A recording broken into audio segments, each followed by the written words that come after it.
श्री स्वामी समर्थ मंडळी. तर आज आहे रथसप्तमी. तर रथसप्तमीच्या सर्वांना खूप साऱ्या शुभेच्छा.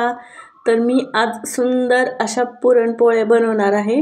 तर याच्यासाठी एक मोठी वाटी मी हरभऱ्याची डाळ स्वच्छ निवडून 1-2 ते 3 पाण्याने स्वच्छ अशी धुवून मी कुकरमध्ये काढून घेतलेली आहे. तर याच्यामध्ये मी हळद, मीठ, तेल आणि हिंग आणि पाणी घालून ही डाळ मी शिजायला ठेवून देणार आहे.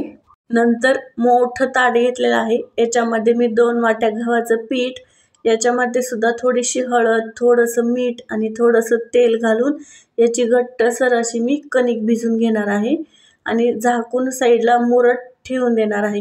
नंतर एक छोटंसं भांडं घेतलं आहे. तर याच्यामध्ये सुद्धा 3 मोठे चमचे मी बेसन पीठ घेतलं आहे आणि याच्यामध्ये थोडासा ओवा हातावरती क्रश करून घातलेला आहे. चवीपुरतं मीठ आणि पातीचा कांदा, 2 हिरव्या मिरच्या, थोडीशी कोथिंबीर, थोडंसं जिरं आणि थोडं पाणी घालून हे मी भजीसाठी पीठ भिजवून घेतलेलं आहे आणि हे सुद्धा मी छान असं 5 ते 10 मिनटं झाकून ठेवून देणार आहे. नंतर गॅसवरती कढई ठेवली. याच्यामध्ये मी थोडंसं ओलं खोबरं, थोडंसं आलं, थोडंसं लसूण आणि थोडीशी अशी कोथिंबीर घालून याचं मी मस्त असं मी वाटण बनवून घेणार आहे. नंतर इकडं छान अशी डाळसुद्धा शिजलेली आहे. तर ही डाळ मी एका चाळणीमध्ये काढून घेतलेली आहे आणि हे जे खाली पाणी राहिले याची मस्त अशी कटाची आमटी बनवून घेणार आहे. तर गॅसवर कढई ठेवली आहे. तर आता कटाच्या आमटीची मस्त अशी फोडणी करूयात. तर एक मोठी पळी तेल घेऊन याच्यामध्ये जिरं, मोहरी, हिंग घालून छान तडतडलं की हे जे आपण वाटण बनवून घेतलं होतं हे वाटण घालायचं आहे. नंतर मस्त अशी थोडीशी कढीपत्ता, थोडीशी हळद, काळा मसाला, लाल तिखट, धना पावडर आणि थोडंसं पाणी घालून हे वाटण मी छान असं तेल सुटेपर्यंत परतून घेणार आहे. नंतर हे जे आपण खाली पाणी राहिलं होतं हे पाणी याच्यामध्ये घालून थोडंसं मीठसुद्धा घालणार आहे. ह्याची छान अशी कटाची आमटी मी उकळत साईडला ठेवून देणार आहे. नंतर या डाळीमध्ये एक मोठी वाटी मी गूळ चिरून घेतला होता. तो गूळ घालून याचं मस्त असं मी याला परतून घेणार आहे. इकडं तोपर्यंत छान अशी आमटीसुद्धा शिजत आहे. नंतर गॅसवरती कढई ठेवली आहे आणि याच्यामध्ये थोडं तेल गरम करून घेतलं आहे. तर आता मस्त असं तळणसुद्धा मी तळून घेणार आहे. तर अगोदर छान पांढरी शुभ्र अशी मी कुरडई तळून घेतलेली आहे. तर याचा आकारही बघा आणि रंगही बघा, खूप छान सुंदर पांढरी शुभ्र कुरडी आहे ही. तर ह्या कुरड्या घरीच बनवलेल्या आहेत. तर मस्त या कुरड्या मी तळून घेतलेल्या आहेत. नंतर मी थोडेसे रव्याचे पापडसुद्धा तळून घेतलेले आहेत आणि उडदाचे सुद्धा पापड तळून घेतलेले आहेत. नंतर छान अशी मी भजी बनवून घेणार आहे.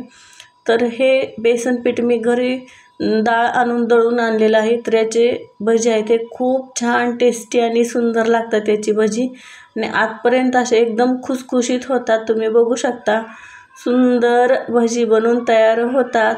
नंतर पुरण थंड झाल्यावर मी वाटणसुद्धा घेतलेलं आहे. तर याच्यामध्ये अर्धा चमचा विलायची पावडर घालून ही सगळी छान अशी मिक्स करून घेणार आहे. तर सगळ्यात शेवटी मऊ लुसलुशीत छान खमंग अशा पुरणपोळ्या बनवणार आहोत. तर एक कणकेचा गोळा घेतलेला आहे आणि याच्यामध्येच पुरण भरलेलं आहे आणि असं छान असं गोल करून छान बंद करून घ्यायचं आहे आणि पिठामध्ये छान असं बुडवून याची मस्त अशी गोल गरगरीत पुरणपोळी लाटून घ्यायची आहे. तर तुम्ही बघू शकता एकदम कणिक छान सॉफ्ट भिजलेली आहे. नंतर पुरणपोळी लाटून मी तव्यावरती टाकलेली आहे आणि याच्यावरती थोडं तेल टाकून मस्त खमंग मऊ लुसलुशीत पुरणपोळ्या तयार होतात. तर नंतर तुम्ही तेलाऐवजी याच्यावरती तूपसुद्धा घालू शकता. त्यासुद्धा खूप छान पुरणपोळ्या होतात. अगदी काठोकाठ फुगतात आणि पुरणसुद्धा अगदी शेवटपर्यंत काठापर्यंत सगळीकडं पसरलेलं असतं.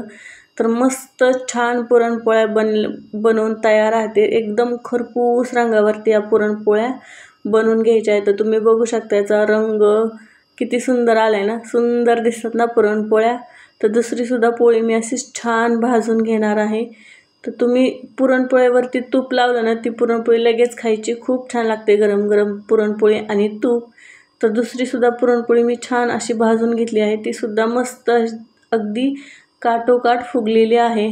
तर या सगळ्याच पुरणपोळ्या मी मस्त अशा छान बनवून घेतलेल्या आहेत.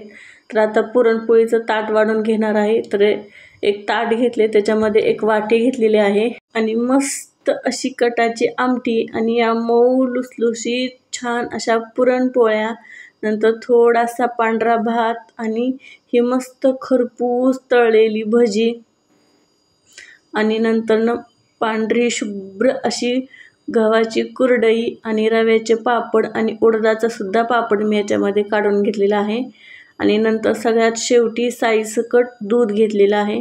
तर असं आहे आज रथसप्तमीचं मी पुरणपोळीचं ताट. तर आवडलं तर नक्कीच लाईक करा, शेअर करा, कमेंट करा आणि माझ्या पुरणपोळीची रेसिपी कशी वाटली ती नक्कीच कमेंटमध्ये मला सांगा आणि सगळ्यात महत्त्वाचं माझ्या चॅनलला सबस्क्राईब करा. आवडलं तर नक्कीच करा. तर बाय.